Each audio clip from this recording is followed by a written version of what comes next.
جی پیارے بچوں، آج ہم زوئے سے ملیں گے۔ آپ نے کبھی غور کیا ہے زوئے کس طرح ہے؟ زوئے بالکل توئے کے جیسا ہوتا ہے، لیکن اس کے اوپر ایک نقطہ ہوتا ہے۔ جی پیارے بچوں، آپ نے دیکھا زہرا کیا دیکھ رہی ہے؟ زہرا نے ایک ظریف دیکھا ہے۔ ظریف ظروف کے ساتھ تماشا کر رہا ہے۔ جی بچوں، اب آپ کو میں زوئے کی کہانی سناؤں گی۔ زہرا اپنے والدین کے ساتھ پارک میں گئی اور ظریف کو ظروف کے ساتھ تماشا کرتے ہوئے دیکھ کر حیران رہ گئی۔ زہرا ظریف کی مہارت دیکھ کر اس کی تعریف کرنے لگی۔ جی پیارے بچوں، اب آپ نے ان حروف میں سے زوئے کو تلاش کر کے اس پہ دائرہ لگانا ہے۔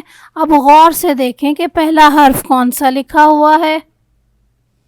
جی پیارے بچوں، ذرا سوچئے اور بتائیے ظروف ہمارے کس کام آتے ہیں؟ ظروف ہمارے برتن کہلاتے ہیں جو ہم کچن میں استعمال کرتے ہیں۔ جی پیارے بچوں، اب آپ نے پلے ڈو کی مدد سے چھوٹے چھوٹے ظروف بنانے ہیں اور اپنے ٹیچر اور اپنی والدین کو بھی دکھانے ہیں۔ جی پیارے بچوں، اب ہم نے زوئے کو لکھنے کا طریقہ سیکھنا ہے۔ اب آپ غور سے دیکھو، جو یہ لال رنگ کا نشان لگا ہوا ہے، اس کو آپ نے دیکھنا ہے اور اس کے اوپر آپ نے پینسل پھیرنی ہے۔ نقاط کو ملا کر ظروف کا خاکہ مکمل کریں۔